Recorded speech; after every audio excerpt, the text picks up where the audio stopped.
pay Christine and Lily a visit. You still got the money? I wish things didn't have to go down like this.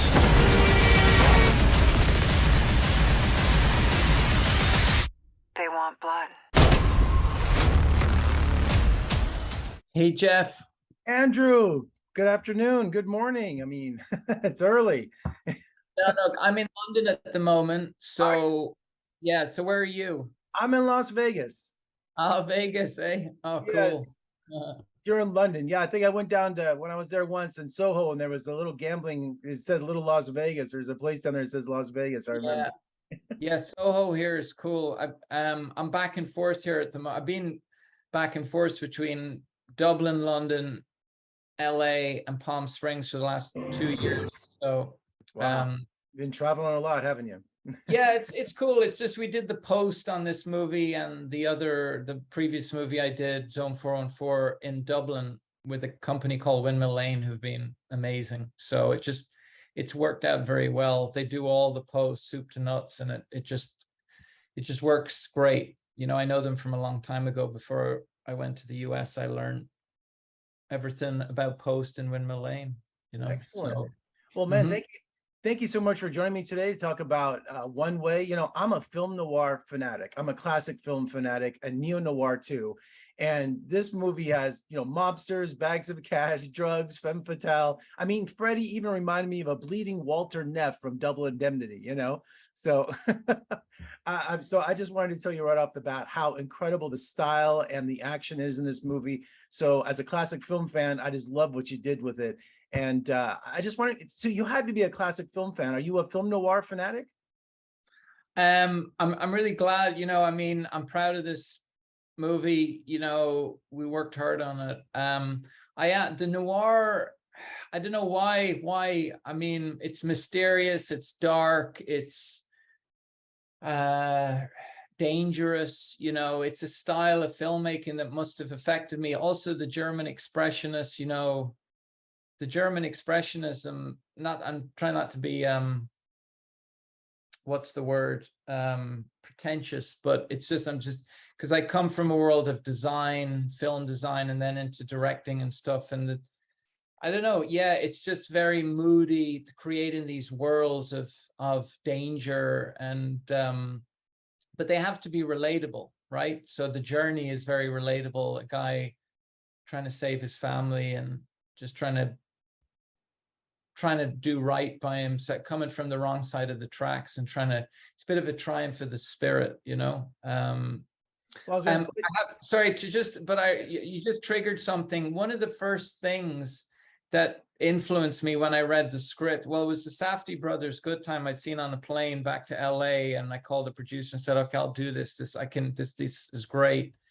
But another thing I played repeatedly was the final scene in Carlito's Way, you know, De Palma, and just the music, Patrick Doyle.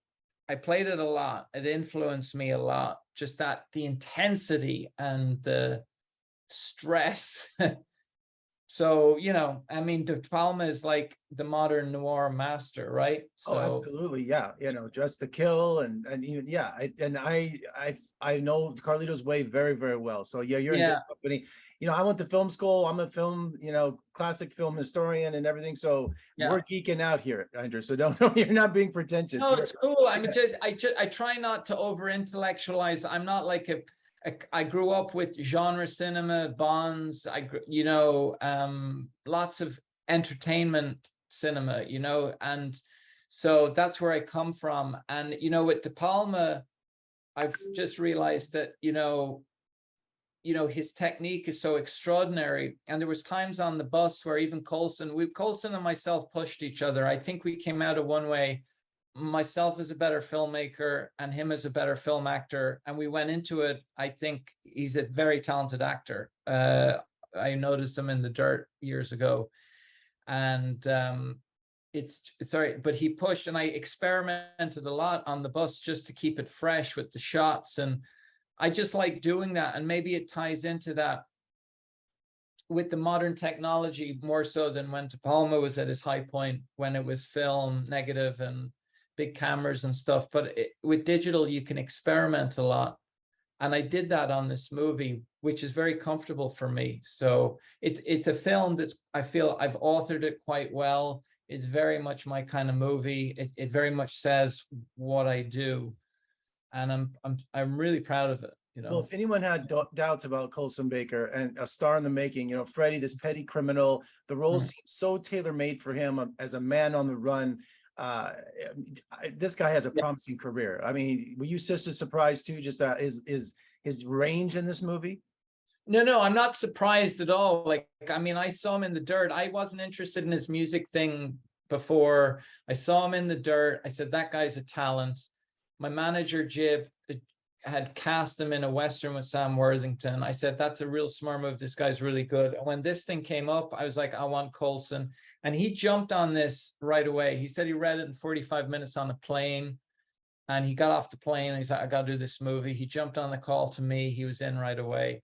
Then he eventually, like whatever it was, 4 or 5 months later, he's on the bus in Georgia. He said, what am I doing? Because the pressure of trying to shoot in COVID and the whole movie, he's carrying this movie and it's all on him. And he just come from Saturday Night Live, where he gave this extraordinary musical performance of a track he has called Lonely, which I just thought he was amazing as a musical artist. And then he came to One Way, and I just think this is the role that says this guy can carry a movie. This guy can go and be a movie star. He's got the charisma, he's got the talent, and the type of role that the character and the way we made the movie, it was so like intense and at the last minute, and like time was against us all the time, and the stress and the tension, it all added to the tone of the movie. And so it wasn't pleasant making the movie, but it worked for the movie. Right, and the casting is just incredible. I mean, the talent roster is so impressive, from Kevin Bacon down to,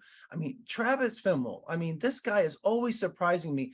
I describe him as a chameleon. He's never playing the same role. I mean, I'm watching him this movie. I mean, I didn't even recognize him in this. It was just, I mean, were you as a director, were you just surprised? I shouldn't say surprised again, but no, again, I wasn't, because I mean, at one stage, Travis was going to play the lead in Zone, and then he couldn't do it with scheduling and stuff, and we swapped, and then I got him in to play the other role, but it involved him going in a whole other direction of what he's known for.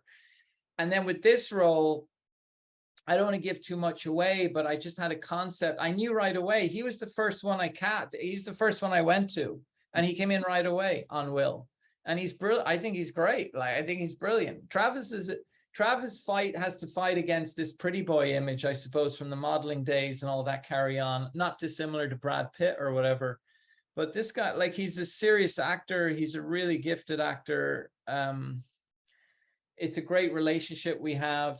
There's no doubt we'll be doing more work together. And yourself, look at the work he's done in this movie. I'm not a connoisseur of what Travis has done. I'm very instinctive, but I think it's probably some of his best work, right? I mean, absolutely, yeah. Brilliant.